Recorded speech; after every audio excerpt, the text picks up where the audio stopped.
Thank you, everybody. We should all just give ourselves a round of applause for being here. Pass the mic is always nerve-wracking, so I'm glad everybody had said a little something. Now, I get to introduce our speaker. So if you would, with Thanksgiving right around the corner, the topic of this meeting will be gratitude, a key to recovery and happiness. And our guest speaker is Raj Mehta, MSW. He has an MSW. He's the owner of the Serenity Therapy Center in Rochester Hills. So let's welcome him.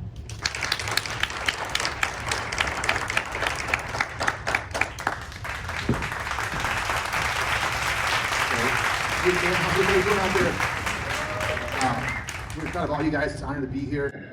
Is the mic important? Can you hear me guys better at the mic or no mic? What do you guys prefer? With mic. Mic. So mic it is. All right, cool. First of all, you know, the whole thing about the long-term recovery and the people that are here, the newcomer is the most important person, right? So persons that have 1, 2, 3 days clean, 6 months clean, 9 months clean, those are the real miracles that are in this room. Don't get me wrong, long-term recovery is very important. And people that say recovery and clean time don't matter, don't have any, right? Mm-hmm. So just saying that out loud, it's okay. I'm not going to swear today. I made promises not to do that, so I'm going to be having my best language today, like a code switching, like I met at high school. I'm a therapist. It was never the plan to be a therapist, to be honest with you, and I want to touch on myself just a little bit, but I want to be careful there too, because I always want to make sure I never glamorize addiction. That's one of my pet peeves. One of my peers was a woman that was a former model, and she was at Brighton Hospital as a therapist like I was. And she'd go to the high schools, make presentations, and she'd tell people about, you know, flying to Italy and rock star boyfriends and shooting heroin. And at the end of her story, she'd say, and heroin was really bad. I went to Brighton Hospital, I got sober, and you can too. And I'm like, no, that's not usually what happens, and people that use heroin don't usually look like you do, right? Just saying. So I want to get that message out there. And we want to talk about addiction in a very honest way, right? And so, addiction is something that harms a lot of really good people. And the reason why I got involved to become a therapist wasn't because of just my own issue. A dear friend of mine was using heroin, and I was well aware of that, and he was married. And he promised me he would never give his wife heroin. Promise, promise, pinky swear, all that good stuff. So one day I get a phone call from Kimmy, and she tells me that Jerry died of an overdose in the Chrysler stamping plant. And I'm like, oh my God, Kimmy, this is so bad. You know, this is really heart-wrenching. She goes, the story gets worse. So I'm like, what do you mean the story gets worse? She goes, Raj, I'm pregnant and I'm doing heroin too. And I'm like, no, right? So then I said, Kimmy, I'll be there in about 30 minutes. Took her to her first NA meeting. And we went through boxes and boxes of tissues, crying together, going to meetings. And there's nothing pleasant about that part, you know, the emotional labor of breaking your addiction. She had a great doctor. And I went to St. Anastasia's Church for the Godfather ceremony to become the godfather to her child, you know. And so we're in the church and all our family is there. And the priest, who's a really old guy, looks at me and looks at her, and she's still wearing her wedding band. And he goes to her, he goes, who's this guy? And I go, I'm the godfather for the ceremony. And she looks at Kimmy and she goes, where's the father at? And Kimmy looks down and she goes, well, he can't be here. And the priest doesn't know what's going on for some reason, I don't know why. He goes, well, I can't understand why the father's not here on one of the most important days of this Christian child's life. And Kimmy breaks into this sobbing, grabs my arm right here, and this sleeve is soaking wet with tears, okay? I have an issue with that kind of stuff, and I had this rage. I wanted to kill somebody. Then I had an epiphany. There's no person to kill, but addiction is the enemy. And I made up my mind to become an addiction killer and go to graduate school and get an LMSW and basically become addiction's worst enemy and nightmare. So when I say I'm an addiction killer, it's not an egotistical thing, it's a factual thing, and it's based upon what I do and how I do it. Imagine being me, I got a very difficult job. I have to make being sober cool, right? So you guys have probably heard about the book, and that's what I'm very proud of. But also, I trademarked these drug-free fists. So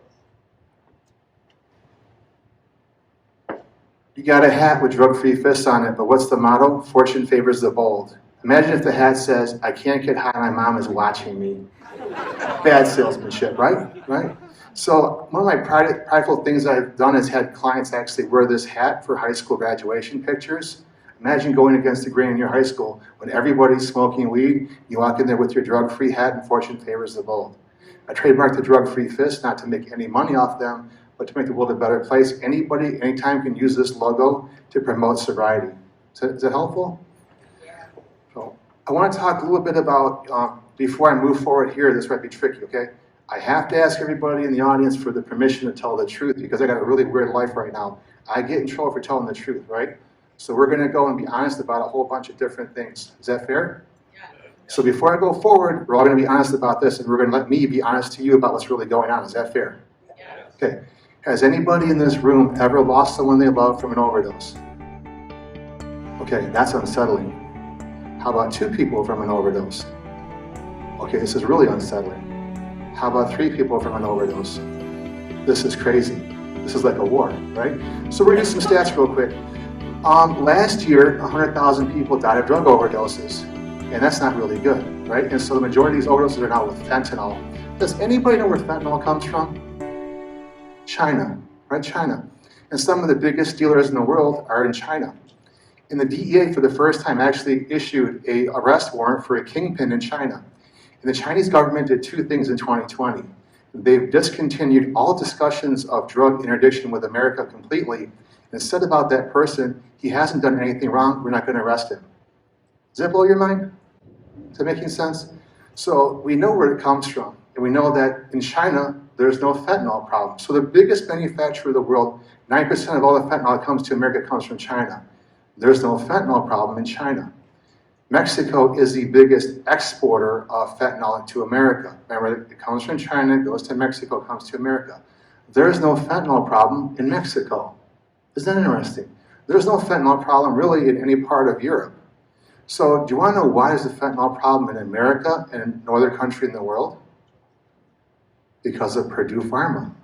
Purdue Pharma made a whole bunch of OxyContin really accessible to a lot of people, and they made a lot of money doing it. And the Sackler family made billions doing it. And they got caught with their fingers in the cookie jar. They told lies about what they were doing. They got in all kinds of trouble. They paid people off. And guess what? Nothing really happened. And no one ever went to jail. And to this day, we in this room are experiencing the aftermath of people being thought of as basically second-class citizens and being disposable people. And that's why I'm very angry, because we know where it comes from. So there's a drug right here, and it's called Narcan. It's an interesting drug. I've overdosed over 24 times to the hospital. And 20 times when I overdosed, this drug brought me back to life. So I'm going to date myself. I began ODing in 1985. Does anyone want to guess what this drug cost in 85? $7. So doing the math here, 20 overdoses, $7. It costs $140 for Raj to be alive in front of you guys today, right? Hopefully it's value added, I don't know. Okay. So does anybody know what the current price of this drug is right now? $100 in general. Narcan's about $100, right? Now, interesting side note, I mentioned to you about where the fentanyl comes from, right? You guys know it comes from China, right? Does anyone want to know where the raw ingredients for Narcan comes from? China. 90% of all our pharmaceutical drugs come from China. Does anyone feel just a little bit insulted that the problem arrives here and so does the solution at the same time? I mean, I don't like the way it makes me feel. Also, can we talk about inflation? Anybody hear this word inflation? Does it sound familiar? Like prices of things have gone up. Sound familiar to anybody? Gas, used cars, stuff like that, okay? So usually when things are in less availability, the price goes up. Is that true? So the DEA came into existence in 1972. They began arresting people for drugs in 72. So based on the idea behind interdiction, if you arrest people and stop it from coming in, the price should go up, right? So in 1985, when I was buying heroin, it was about $10 a pack. And it was only about 7.5 to 10% pure maximum. The rest of it was that skag, filled with quinine, all kinds of garbage, right? So does anyone know what the price of heroin on the streets is right now? You can buy a pack for how much? $10. You know that, right? Buy a pack of heroin for $10, and it's about 80% pure. But how is that possible? Because everything goes up in price. Why is it that drugs, illegal drugs, go down in price over every single year, and prescription drugs also are going up, illegal drugs are going down, and drugs that save your life are going up? That's remarkable. So if the DEA was a solution, they would already solve your problem. Now, don't get angry at me, just gonna speak the truth. 90% of all the drugs that come into America don't go across any kind of open border. They go with ships and planes and trains and boats through major ports of entry, and they're flown in and brought in. So only 10% of drugs that come to America are going across any kind of border, right? That's important to note. So we're all aware of that. So if we could stop this stuff from coming in, we've already done that. And by the way, we're gonna do politics for 30 seconds. It doesn't matter who you vote for from either party. If you look at the stats, the price of drugs has always gone down, purity's always gone up, no matter who the president is, no matter who's in charge. And not one person in charge at the federal level, not one congressman of any party, not one senator, not one president has ever said, we're gonna stop things from China being shipped here or put tariffs on goods because of the fentanyl overdoses killing everybody. There's talk about tariffs for like other reasons like patent infringement, but not for people dying. So I'm just gonna leave that out there with no opinion about that. I want you to kind of absorb that and think about the power of Tesla, Amazon, Apple, right? Walmart, how they bring all these goods in here and nobody has the courage. I'm pretty good with stats. 2 million people died from COVID. Where did COVID come from? Okay, so you're aware that not one country's ever sued China for COVID or hiding the PPE and hoarding it? Isn't that interesting? So this brings us back full circle.